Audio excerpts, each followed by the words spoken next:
Halo semua, bertemu kembali di channel Fisika di Sekitar Kita. Pada kesempatan kali ini, kita akan membahas tentang adesi, kohesi, dan kapilaritas. Perhatikan gambar di samping ini. Tabung yang sama diisi oleh dua zat yang berbeda. Tabung A diisi oleh air dan tabung B diisi oleh raksa. Bila kita perhatikan bagian atas permukaan zat cair tersebut, keduanya memiliki bentuk yang berbeda. Permukaan atas dari air berbentuk cekung, sedangkan permukaan atas dari raksa berbentuk cembung. Apa yang menyebabkan hal ini terjadi? Itu akan berkaitan dengan materi yang akan kita bahas kali ini. Mari kita bahas dahulu tentang adesi. Adesi merupakan gaya tarik-menarik antara molekul yang tidak sejenis. Pada gambar di samping ditunjukkan dengan tarik-menarik antara molekul berwarna merah dengan molekul berwarna biru. Contoh adesi dalam kehidupan sehari-hari. Saat kita menulis dengan pena, tinta dari pena dapat menempel pada kertas. Tinta yang menempel merupakan hasil dari gaya tarik-menarik antara molekul tinta dengan molekul kertas.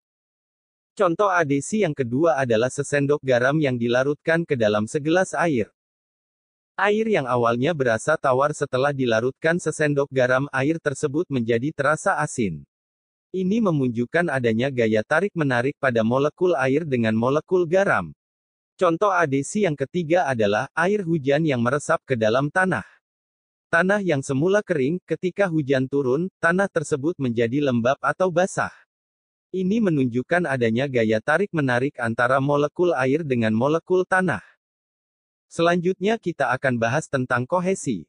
Kohesi merupakan gaya tarik-menarik antar molekul yang sejenis. Pada gambar di samping, digambarkan dengan tarik-menarik antar sesama molekul yang berwarna biru. Contoh kohesi dalam kehidupan sehari-hari yaitu molekul air saling tertarik, menyebabkan air berkumpul, dan membentuk tetesan berbentuk bulat. Selanjutnya, kita kondisikan dua molekul yang berbeda dimasukkan ke dalam tabung, maka akan terjadi meniskus. Meniskus adalah permukaan lengkung pada permukaan atas cairan di dalam tabung sempit, seperti gelas ukur atau tabung reaksi akibat adanya gaya adesi, tarikan antara molekul cairan dan dinding wadah, dan gaya kohesi, tarikan antar molekul cairan itu sendiri. Gambar di samping menunjukkan dua jenis molekul yang berbeda menghasilkan bentuk permukaan atas yang berbeda. Meniskus cekung dan meniskus cembung.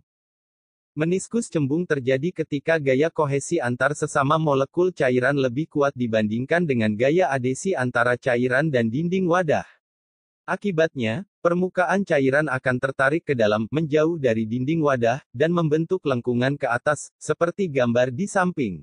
Contoh terjadinya meniskus cembung yaitu, ketika raksa, di dalam tabung kaca. Molekul-molekul raksa saling tarik-menarik lebih kuat daripada tarikannya dengan dinding kaca, sehingga permukaan raksa melengkung ke atas di tepiannya. Lalu bagaimana dengan meniskus cekung? Penyebab terjadinya meniskus cekung adalah karena gaya adesi antara molekul cairan dengan dinding wadah lebih kuat daripada gaya kohesi antar molekul cairan itu sendiri. Akibatnya, molekul-molekul cairan di dekat dinding wadah tertarik ke atas mengikuti dinding, sedangkan molekul-molekul di tengah tertarik ke bawah oleh gaya kohesi, sehingga permukaannya melengkung ke bawah di tengah cekung, seperti ditunjukkan pada gambar di samping berikut.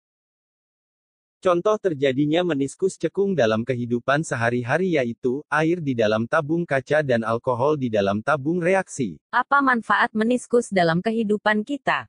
Meniskus cukup membantu kita dalam hal melakukan pengukuran. Meniskus cekung biasanya digunakan untuk mengukur volume zat cair. Ibu menggunakan gelas ukur untuk mengukur volume susu untuk balita.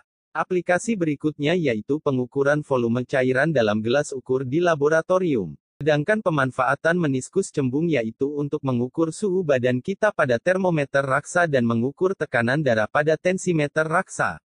Selanjutnya kita akan bahas tentang kapilaritas. Kapilaritas atau gaya kapiler adalah peristiwa naik atau turunnya permukaan zat cair dalam pipa atau saluran kapiler, saluran sempit. Gejala ini disebabkan adanya interaksi antara gaya kohesi, gaya tarik-menarik antar molekul zat cair itu sendiri, dan gaya adesi, gaya tarik-menarik antara molekul zat cair dan dinding pembuluh.